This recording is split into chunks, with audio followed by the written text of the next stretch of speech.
Hey guys, thank you for joining me live. So I'm trying something a little bit different because my streaming program is just not working the way I want it to. So anyways, hope you enjoy this live.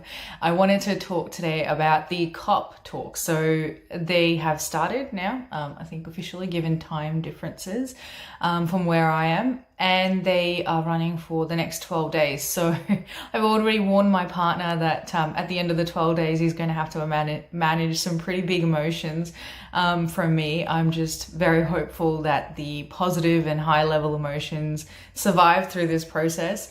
Of course, we never know what's going to happen. We're all hopeful. We're really hopeful, I think, in this space that these talks turn into something really positive and that all of the countries make at least very close to or actually strong commitments to their carbon budgets. So if you haven't heard me use the term before, it's the NDC, so they're nationally determined contributions that they're all going to say is their official commitment as a nation to meeting their nation's carbon budget alongside the global carbon budget.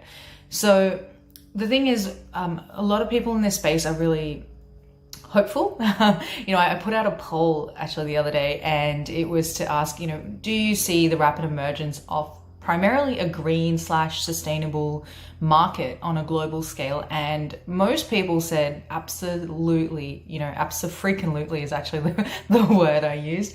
Some of them were saying, they're hopeful, need more time, and maybe not, it's not very profitable. But most people were quite certain it is. And I work in this space. I know that taking proper climate action and really being quite strategic about it and relying and leaning on the experts in this space, you can really benefit from it economically as a business and thrive in your competitive market if you're really at the forefront of this space, if not leading it. But at the same time, there's still a lot of uncertainty about taking sustainable action and how much it will cost the business and that sort of thing. But the reality is, at a baseline level, without a thriving ecosystem and with the level of biodiversity loss that we will see if we continue the way we're going, then most businesses will not be able to survive, because most businesses rely in some way, shape or form on natural capital, whether that's actual resources from the environment or floating along the water to ship products across oceans, or fly them through the sky. Whatever it is, there's so many ways that businesses rely on natural systems and the natural ecosystem. And I call it natural capital because it is capital. We have not valued it for so long in history and used it as if it's a freely available resource. But if we're going to take that and make it into a commodity that is not only bringing us profit, but also at the same time impacting the environment we took it from,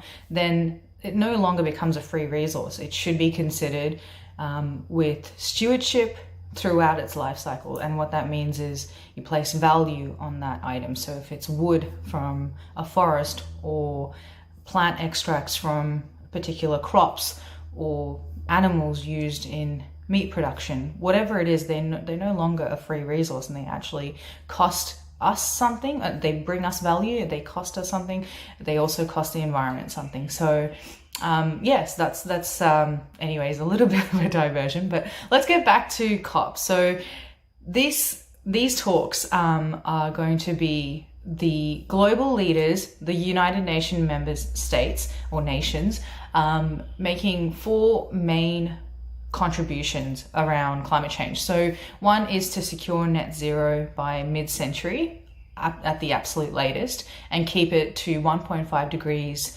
and not ideally at 2. Then the second thing is to adapt to protecting communities and our natural habitats.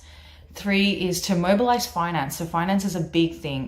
The commitment was $100 billion in climate finance per year. And so far, we have not met these commitments. So the developed countries were meant to raise this level of capital for developing countries to meet their climate change expectation, or not expectations, but climate change goals. And because the developed countries have that level of finance so they can support developing countries. The onus was on them, and so far we have not met this $100 billion in climate finance per year. And so that's the third thing, and a really important one to consider, why there's been a lack of meeting that goal. And the final thing is working together to deliver. So they seem big and broad and vague, but obviously there's lots of little steps that go into meeting these 4 areas across the COP talks. And so, yeah, I'm really kind of feeling all of the emotions around this because we don't know what's going to happen. At the moment, there is a balancing act that a lot of countries are sort of trying to achieve, and some of them are, you know, in reality a little bit blinded by their immediate needs, which may be, and I'm not saying it's an easy conversation or an easy solution. You know, I know that a video came up actually on my YouTube feed. I'm watching all these COP videos, so of course this came up that China is really trying to avoid the COP summit and are really continuing to invest in coal and looking at only sort of diverting from coal about to 1/5 of what they're currently producing by 2060. So that's quite a drawn out goal. And the problem is that coal at the moment is a big part of their market, a big part of job creation and job security for their people. And so, of course, you know, they're really struggling with balancing that out and meeting or committing to any kind of climate change action while also supporting their people. And so it's not easy conversations that need to happen during this time. They're, in fact, probably some of the most difficult conversations we will ever have historically, but at the same time, they are extremely important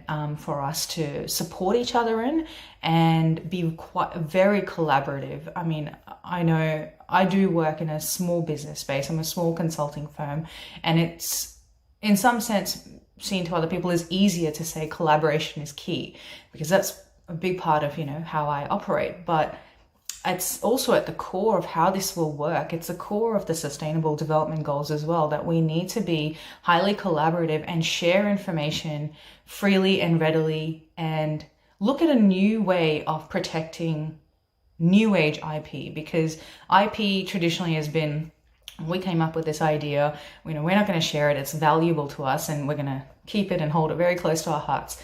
But the new market is dynamic, it's rapid, it's changing. So IP needs to be, the new version of IP is very different, and collaboration is a key part of that in order to make it work effectively in these new markets.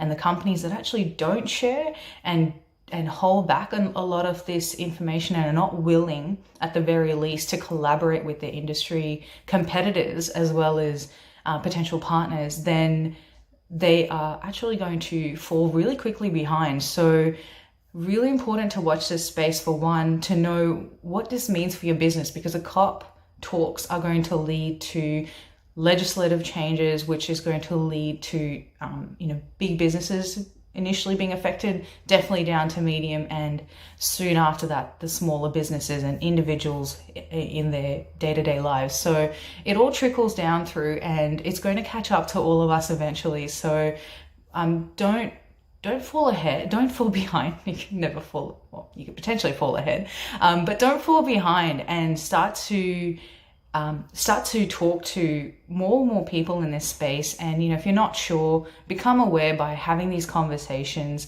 or, you know, checking out some of the resources that I will share with you. One is the UK COP26 official website, but the other is their YouTube channel. So the YouTube channel is the quickest way to access information on what's happening with COP26.